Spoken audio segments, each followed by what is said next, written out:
So kung ano yung ilalim doon ng tubo, kailangan siya rin na ibabaw ng tubo nito. So nakadrop tayo ng isang tubo papunta sa sunod na chamber.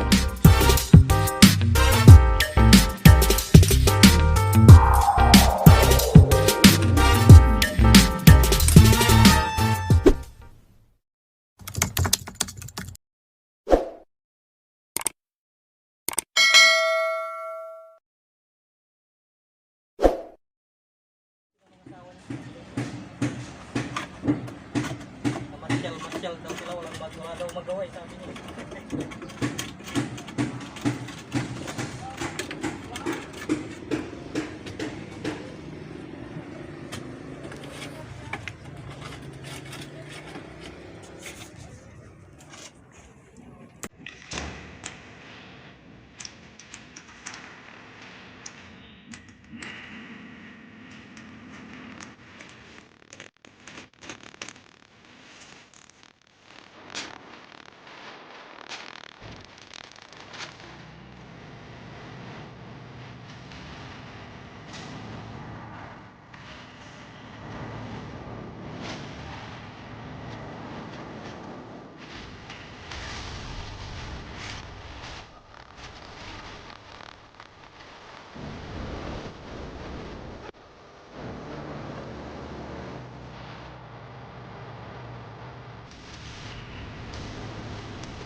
Ah.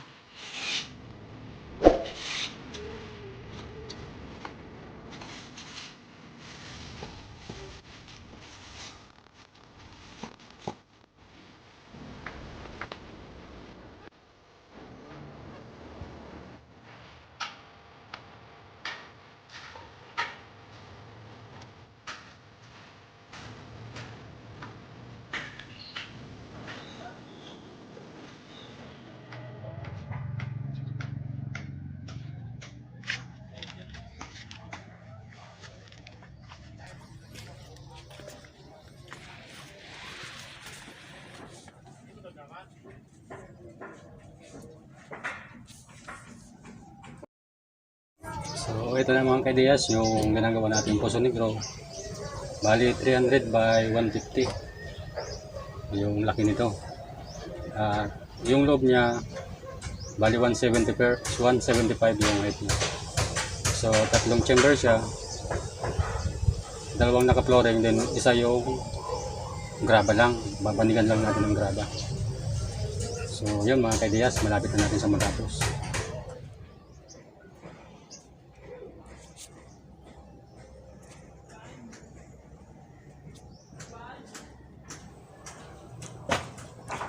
Kung mapapansin nyo mga kaidiyas, yung tubo na yan or PVC pipe ay siyang tatakbo papunta rito sa septic tank o sa ginagawa natin septic tank.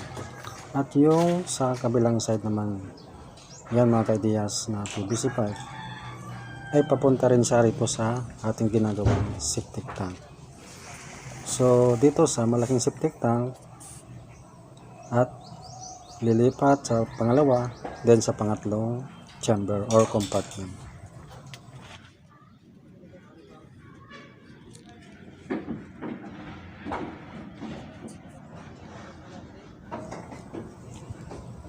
Unang compartment or chamber at pangalawang chamber at ito yung huling chamber o compartment natin mga kaidiyas. So wala po tayong overflow na ilalagay mga kaidiyas or outlet.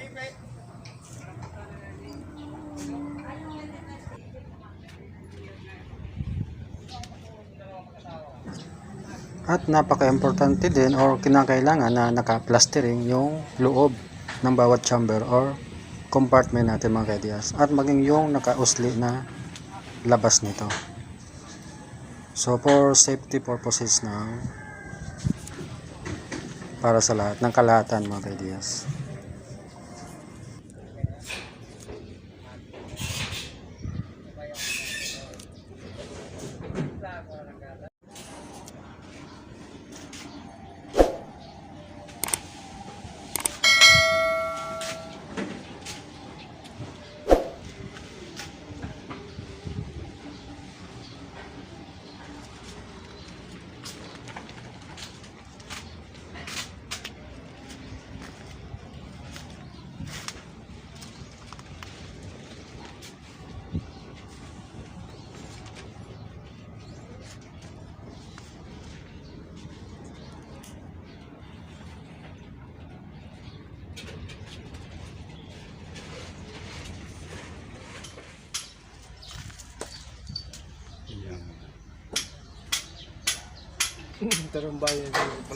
At para sa piping ng ating sanitary papuntang septic tank ay naglagay din tayo mga kaidiyas ng guide na tansi or magiging reference natin sa pagkuha ng tamang slope nito o cleaving.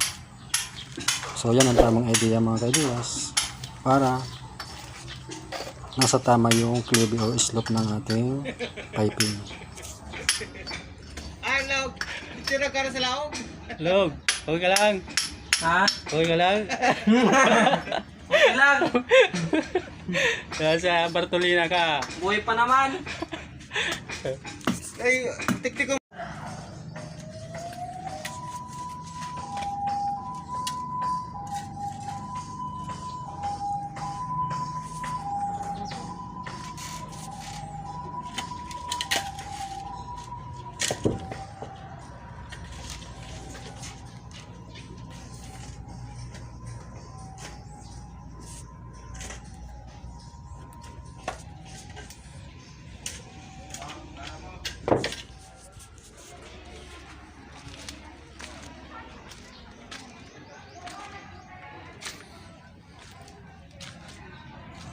At ito na yung naging idea or strategy natin sa pag-piping ng papuntang septic tank o para sa topping ng piping papuntang septic tank. So same process lang tayo mga kaidiyas. Naglagay din tayo dito ng reference na tansi para sa tamang cleavy o magiging slope nito. So napaka-importante mga kaidiyas ng tamang slope o cleavy sa lahat ng piping o anumang klaseng piping.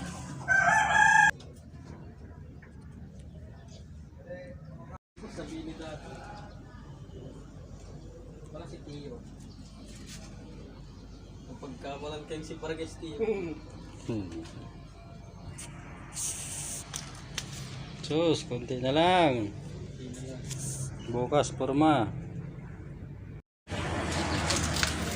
So ito mga kaidiyas, magpupurma na tayo ng septic tank. So gamit lang natin yung mga gamit ng mga coco lumber. Yung mga dati ng mga pamorma. So yan mga kaidiyas.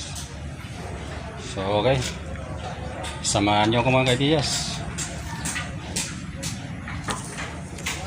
At dahil okay na yung piping natin mga kaidiyas, nakunik na natin siya. So yun. So, yung mga joint na lang kita, so saglit na lang yan. So, yan mga kaidiyas. So ready na tayo para sa pagporma ng septic tank. Sa kaligay, nanmahay din sila. Ilan ko pa? So clearance sa plywood masang kay Puwanda.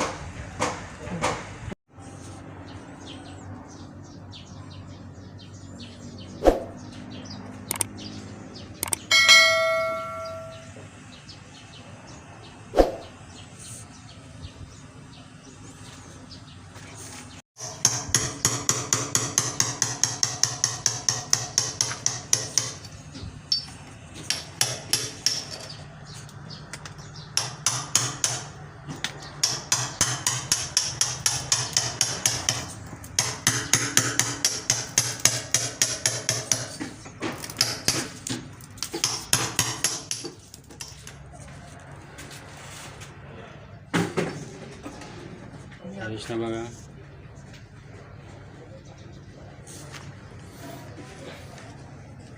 Total no, so kulo no.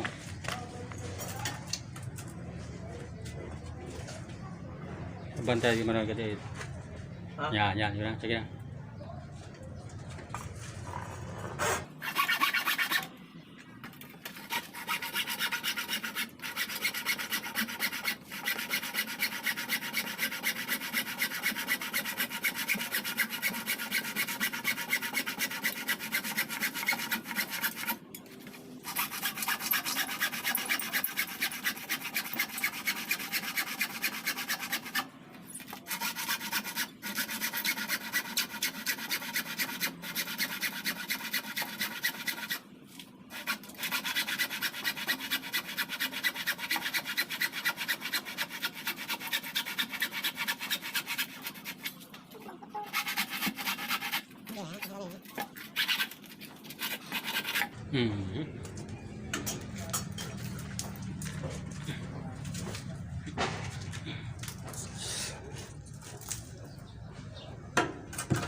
Punta na.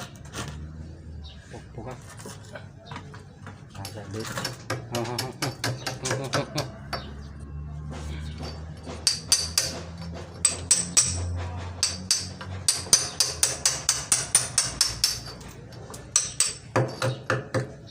O yung kantuan manoy kili-kili. Kanto sa baba. Yan.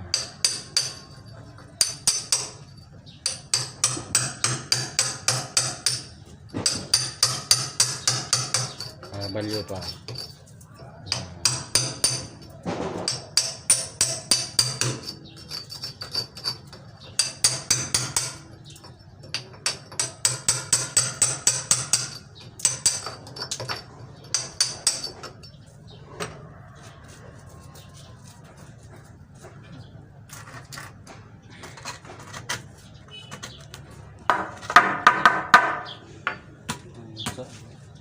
Ay, baba pa rin eh.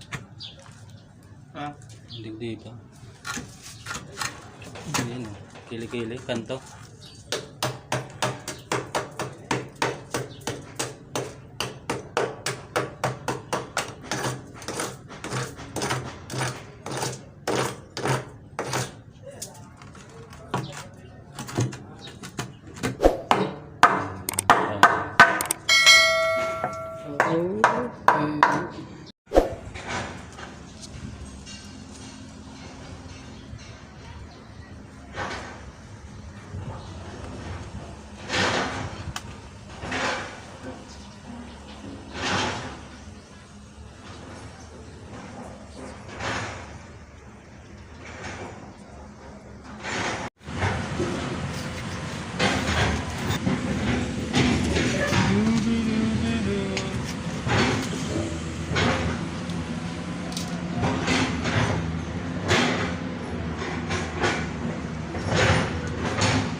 Pusing kayo. Ha? Pusing.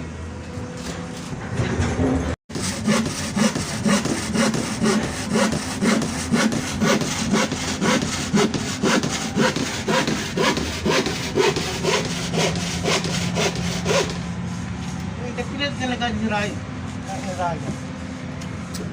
Galing mo puro putulakaw.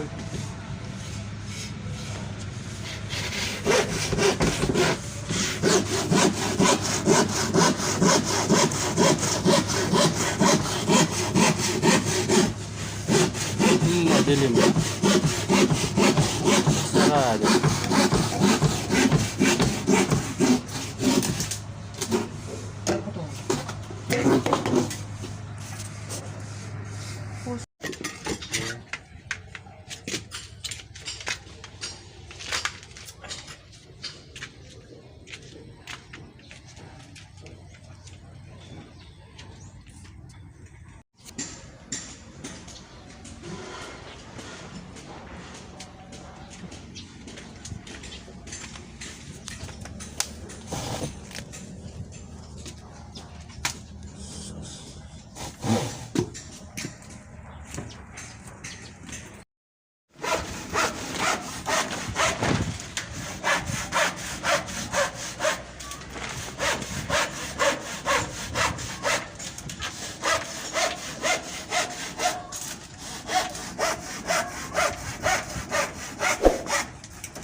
Dami pa nang naputol, matuloy pa eh.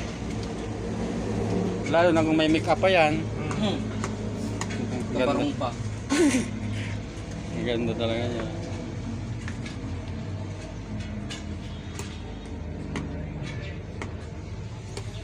Papatong na lang tayo.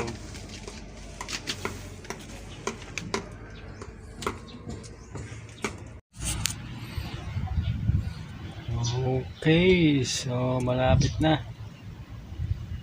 Ito na yung tatlong outlet natin. So maglalagay na lang tayo ng clean out. Dalawa na lang, yung isa meron na. Then okay na rin yung para sa manhole. Yun, naka-forma tayo. So isang patong na lang ng bakal. Then siding na tayo mga kaideyas. Then buhos na. So that's it mga kaideyas. Yeah.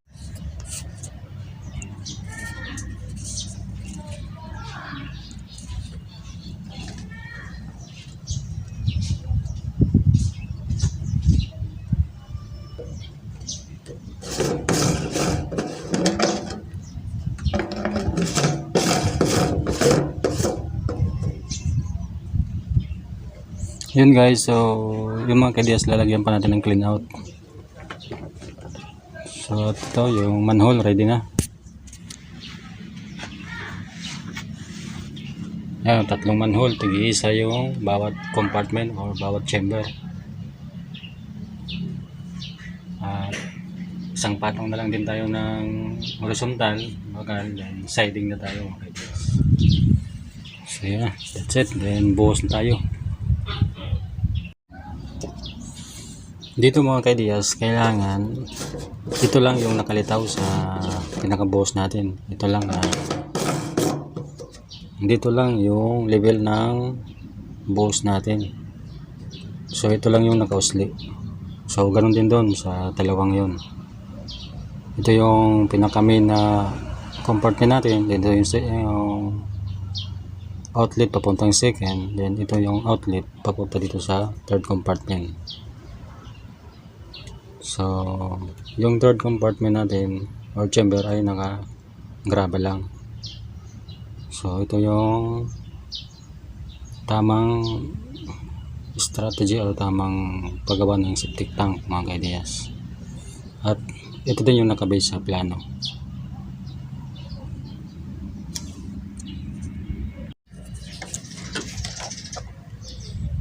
At kung mapapansin nyo mga ka-ideas, di tayo naglagay ng outlet. So ito yung pinagbabawal na ngayon. So bawal na tayo maglagay ng outlet sa mga septic tank. So kailangan aware tayo doon mga ka-ideas.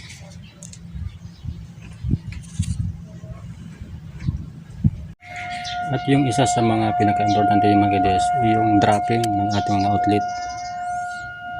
So kung ano yung ilalim doon ng tubo, kailangan siya rin na ibabaw ng tubo nito. So nakadrop tayo ng isang tubo papunta sa sunod na chamber. So ganun din ito mga ka-ideas na papuntang third chamber na outlet.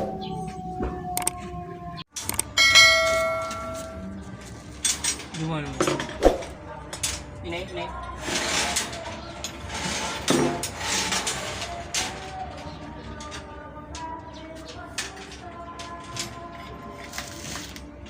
Dami ng alam nito mga kandidato. Nakakuha ka pa ng mga lambat law? Ay! Pantal. Kailangan Huli mo.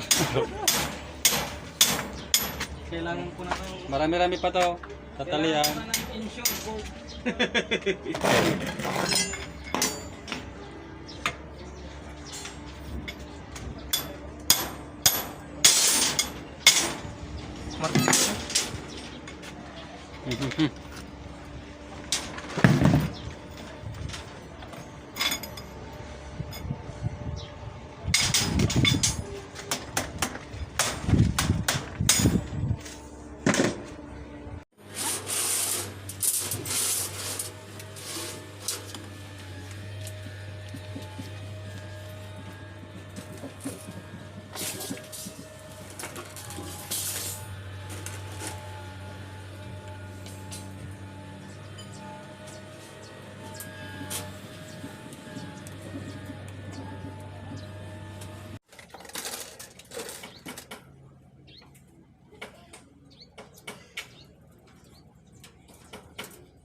Anong, ready na nong?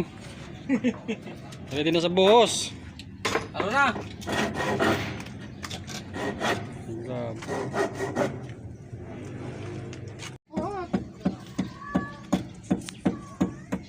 Nagdunay kayo dito, mahaba nung. Kaya na yan. Dawan. Para 4 masarangat.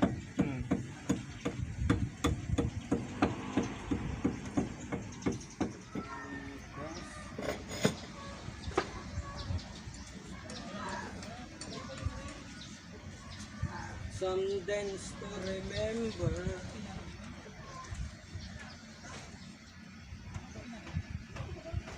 Some dance to forget. So, sa muli, at your service mga ka-ideas. Maraming salamat. Please like, share, and subscribe.